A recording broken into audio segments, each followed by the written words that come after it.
Hi everybody, it's Gia. Welcome to my channel, or if you're returning, welcome back to my channel. Today I would like to talk about my 2024 low buy year that I did. I haven't really talked about this on my channel, but yeah, last year I was experimenting with more cost cutting, which I'm already a very frugal person, but I wanted to see if I could kind of lower it a little bit more and just kind of see what I could be saving money on and all that kind of a thing. The major thing I think that might have intervened with that was I got into a relationship in April of last year, and the beginning of relationships can be sort of expensive. They don't have to be, but you know, the early stages of dating and stuff, you're going out a little bit more, you're buying a few more things. So that might have contributed a little bit to a bit more money spending than perhaps I would have come into 2024 wanting to do. I keep a budget, so every single thing I purchase, I write down. It's all in my phone, it's all like in an app. The app's called Money Manager. If anybody's interested in a good, just practical budgeting app. Everything I'd spent on card or even in cash, I've just written that all down. The amount I spent last year, so I'll break it all down and I'll go through it all with you. So the income was around $30,000 and my expenses were around $22,000. So all in all, I saved about $8,000 last year, which this year my goal is $15,000, and I'm not entirely sure I'll be able to hit that because my living costs and like my expenses are already pretty low. Like, it's hard for me to probably get them much lower. Like, I will definitely try, and I'll, you know, talk about that later in the video. Like, I am quite low income, so I just live very frugally, so I do save what I have, and you know, the payoff for me is the freedom to kind of pick and choose what I want to do. The flip side of that is that I am more restrictive in like what I'm purchasing and how I live. So, you know, if you want a higher income and you want to spend more money, then go for it. That's, you know, this probably isn't the channel for you. But for people who do want to be frugal and do want to save as much money as possible, particularly people who are lower income as well, yeah, here's just some things I've done in 2024, and yeah, might be able to help you in some way. So also, just be aware this is all in Australian currency. So the 30,000 and the 22,000, that's AUD.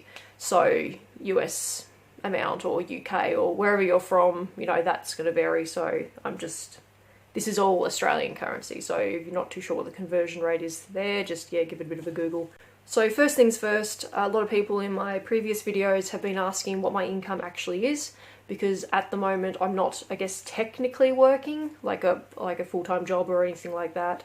So the income that I do receive are like usually small increments in like a few different streams. So without going into too much detail, I do reselling of items and clothing and stuff. So, you know, I'll make money off of reselling of clothes and stuff like that on different platforms. And, you know, that actually, if you're consistent enough doing that, you can make a relatively decent amount of money, I guess. Like, not a bunch of money, but like it's enough. It's enough to supplement if you've got other things. YouTube revenue is another one. Again, that's like, because this is a newer sort of channel.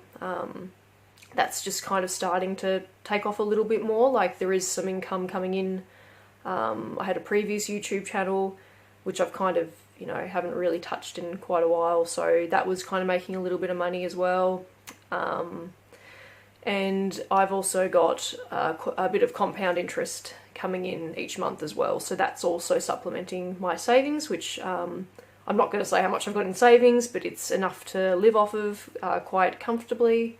And that was from the past over 10 years or so of working, saving. Like, everything else I've just been saving for years and years. So for people who are asking how I can afford to live this way, I'll go into it as well, like, you know, my living costs and all that, so you can see how it is possible for me to do it. But I can live on quite a low income at the moment and very comfortably. And I do have that safety net there of like having an emergency fund if I need to tap into it. But this year I also would like to get back into some kind of part-time or casual work just to supplement again my income, just to kind of top that back off.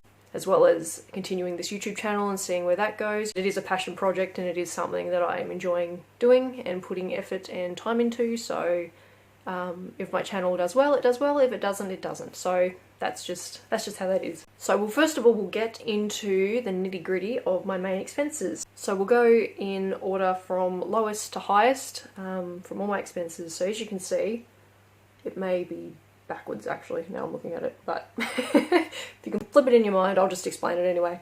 So my lowest cost last year was transport. As you can see there, transport for me was only, where is it? $186.40. But anyway, I'll just keep it rounded enough.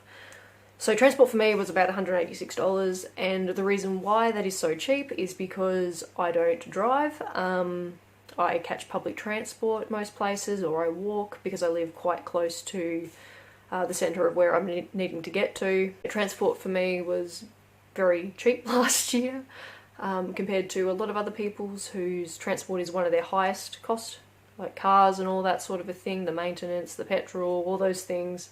So if you can, honestly, if you can lower your travel expenses and costs, like this is a really good way to do it if you live in a pretty good public transport sphere. I know a lot of rural areas it's a lot harder to, but you know, if you have a good public transport system, I would highly recommend looking into that. You save yourself a lot of money doing that. So health last year was, so doctor's trips and stuff like that, that was a total of $258. I'm a healthy person, I take care of myself, and these were just general checkups. So yeah, if you keep yourself in good health, you keep yourself healthy, eating well, exercising regularly, you can keep that very low too. And I know health's a big one for a lot of people, medical bills, that does rack up for a lot of people. But the prevention, you know, is better than the cure. So if you can keep yourself healthy, then you're going to save so much money on doctor's bills. Next last one was $415, and that was for my phone. I'm on a really good phone plan. It's $35 a month with Felix, but it's for unlimited data, and I don't have Wi-Fi in the house, so I just hotspot everything when I need to. If I want to watch the TV or YouTube on the TV, I'll just hotspot my phone to my TV, and it's unlimited data, $35 or $40 a month. So yeah, phone and internet for me, $415 for the whole year, which I'm pretty happy with. Brilliant plan. If you're in Australia, then I highly recommend looking into Felix. I've had no issues with it. It's absolutely brilliant. So yeah. Okay, the next one for me at $524 was postage. So because I sell online, I've got to do a lot of posting trips. Those ones are kind of part of the sale price as well. So I don't, like, they're obviously chunks, but like I'm making money off of what I'm selling. That's just the cost of doing business, I guess, the postage. So yeah, $424 for postage, which the buyer pays for. So yeah, $584 for gifts. Yeah, I splurged a little bit on gifts last year. That may not be a lot for other people, but for me it's kind of like, because I'm not a big gift receiving kind of person, so I'm kind of a bit, yeah, try to be frugal with gifts. I don't really expect gifts, so that's a weird one for me. I know a lot of people love giving and getting gifts. I'm always just being pretty just whatever about them. I'm just like, well, if I want something, I'll just buy it myself. $1,129 on leisure. And what that entailed last year was most of it was hairdressing stuff, which was a very strange one for me, because before this year I was doing a lot of my own, because my hair was a lot shorter, so I was able to maintain it better. I was dyeing it and cutting it myself, but because I've grown it out, I wanted to keep it quite blonde. Yeah, I've been having it professionally done. That for me is an expense that I could cut down on, but it is something that I do enjoy, and I'll go get done about twice a year or something like that, and that's just a treat for myself. You have to have some things in life that you are prepared to spend a little bit more money on, and for me, getting my hair cut and coloured is something that was worth it to me last year, and yeah, might be this year, and I don't know. Another one I'm not too happy with is clothing at $1,378. Because I sell clothes and stuff, I'm constantly online looking at stuff, and I don't know, I probably spend too much time looking online at things, and that's probably like a guilty pleasure of mine that I need to cut down on. But I do a lot of secondhand shopping, so I'll go to op shops a lot and just see what's there. But I guess over time it does add up, particularly since I don't really wear the majority of things I own. So I need to do another clean out, and it just feels like that is something I think one of the main expenses this year I want to cut down on is clothing, because $1,378 worth of clothing in 1 year. Like, what? Like, all secondhand as well. Like, none of this was, not much of it was new, like, you know, socks and all that sort of a thing, obviously new, but like, yeah, I'm not too happy with that one. So this is kind of a combo one, but $2,110 for home. So this sort of entails, you know, stuff I just got for the house, just random stuff, I guess. Blades for my whippersnipper, makeup, skincare, so that sort of a thing, and also power bills. So I've kind of lumped all of those in one category. For the whole house, I guess $2,110 for the year is okay. Okay, another one, the third highest one, which I'm not happy about, was Uber Eats and eating out. Yeah, that one's $2,116. I'm not happy with that one at all, because I'd gotten into a relationship last year. We were going out a lot and we were eating, you know, ordering food in and not really cooking as much, and because we were jumping between each other's houses because we hadn't moved in together yet, it was very, yeah, it was convenient, but like, yeah, $2,116 on Uber. Like, I don't even have Uber Eats on my phone, so, you know, we were just using his, and I was like, you know, paying half the bill to him, so yeah, I'm not happy with that one. This year I'm definitely going to be doing a lot more meal prepping, which is what I've always done. So last year was just like, I don't know what happened last year. Like, that's not, yeah, I don't like that one at all. Like, a lot of that's also like coffees out. Actually, majority of that is, you know, some takeaway coffees, but we now have a coffee maker at home, and I've already noticed my coffee consumption when I go out is a lot less, because I'm like, well, I can just make better, cheaper coffee at home. So the coffee machine was a good addition to the house, because we are saving money making coffees at home as opposed to going out. So I can see that expense going down based on that. This one is groceries, and that is at $6,110. I ate pretty frugally up until November or December last year, so about a month or two. I was probably spending around $80, $90 a week on food for myself.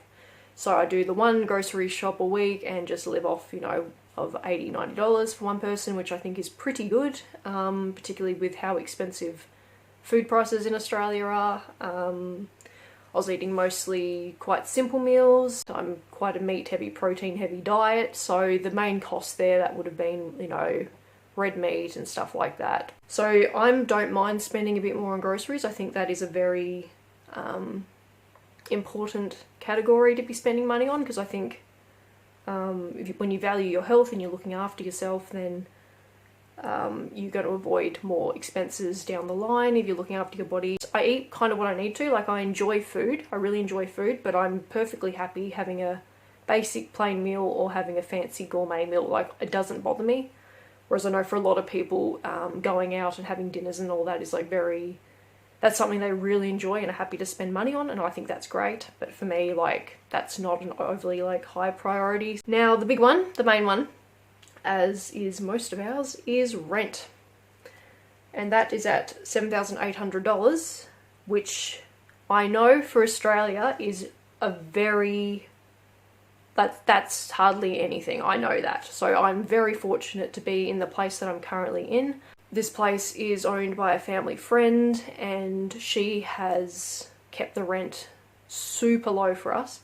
So we're paying, the total rent is $300 a week, which is basically unheard of in Australia at the moment. It's in a good area, it's a private rental, and yeah, so me and my partner just split that, you know, $150 each a week, which is so cheap. We are very, very blessed and very, very fortunate to be in the position that we are. And we know, like, once we move, like, it's going to be totally different. But at the moment, it makes it a lot easier for us to save money in this location and in this house. So yes, the expenses for last year were around $22,000, income around $30,000. So I was able to save about approximately $8,000 last year, which is, yeah, it's not too bad. I just know I can save more, but because, like, there was so many different factors, I think, last year, and because I only really started properly budgeting last year, I can't really compare it to the previous years, because there's so many variables in all of them. So even when I might have been earning more money, I was also drinking and, like, going out and stuff like that and spending money on alcohol, so that would have been cutting into my savings big time in those years. And I don't know, so even though I was earning more money back then, I think I was also spending more as well. So I'm earning less now, but I'm also spending less. So that's the recap for 2024. And my goals for this year are, in the different categories, transport might have to go up because I just feel like I'm at a stage where I probably will have to, like, I do have my license, but I'm not really driving, so I feel like I'm going to have to clock up hours doing that, particularly if I want to live more rurally in the future, because, you know, you can't really bus commute places as easily when you're in the middle of nowhere, which is kind of where I want to be going at some point, so that might have to go up that category. Health, I'm pretty happy with that category from last year. Like, unless I'm not feeling well, I'm very fortunate in that I'm a very healthy person. I feel great majority of the time. I hardly ever get sick. Category phone, I'm happy. Yeah, I'm very happy with my phone plan. Postage costs, I mean, that's just inevitable when you're selling stuff, so that doesn't really matter.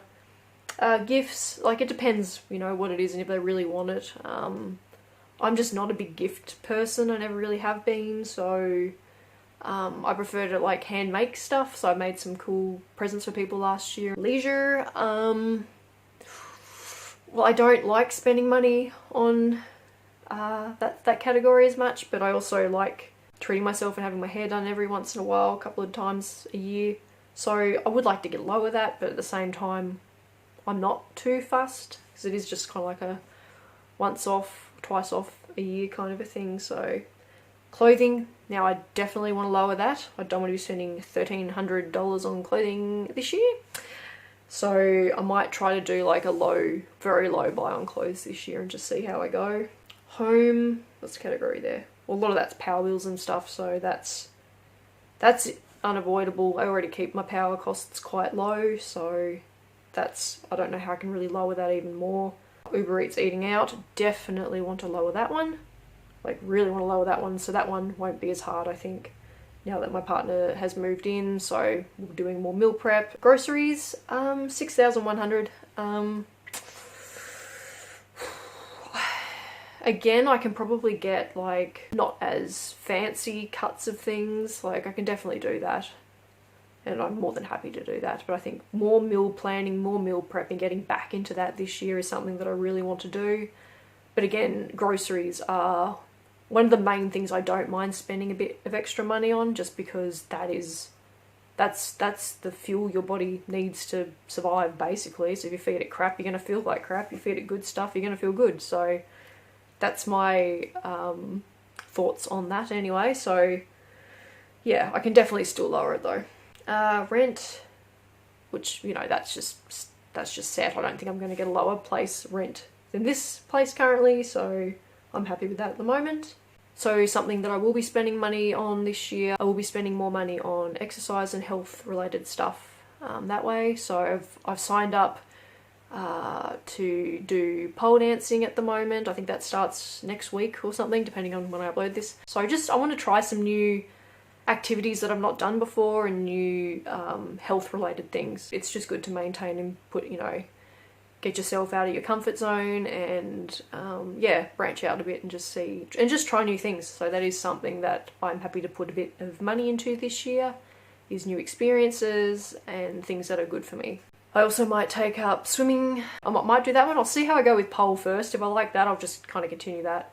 I was trying to take up running last year and then I injured myself after the first few goes, so I was just like, well, I enjoy this, but my knees did not, so I think I just did it wrong. But yeah, I might ease back into that potentially because I did quite like that. I can put some money into more experiences rather than things, so I want to cut down on my stuff costs and just focus more so if I'm going to spend money on experiences. That is the category that I'm happy to spend a little bit more money on this year, is the experiences and the health and fitness. My income sources that I would like to pursue and or continue this year, I'm still going to keep doing reselling because I do enjoy that. I'm going to keep doing YouTube because I love doing YouTube. And yeah, might pursue some kind of part-time or casual work this year just to kind of just top it up a little bit. Like I definitely don't want to be working full-time. I don't need to be working full-time at this point in my life. I've still got, my compound interest is good, so that's very helpful. That kind of takes a bit of a burden off me. I might possibly look into investing this year because I don't know. I feel like I should be knowing a bit more about that stuff. So there's a whole bunch of things that I could look into or pursue this year, and yeah, I'm just kind of seeing what takes my fancy, what sort of pops up and what I want to follow. Yeah, I will keep you all updated as the year goes on, and how the journey's going, how I'm traveling, how everything's sort of playing out. So yeah, I'll stop rambling now, but yes, thank you so much for watching, guys. I hope you enjoyed my 2024 budget update and my goals for 2025 to do more of a low buy sort of challenge, sort of a year, and hopefully you might have even got some tips out of this video. So yes, thank you so much, guys, and I will see you in my next video. Bye!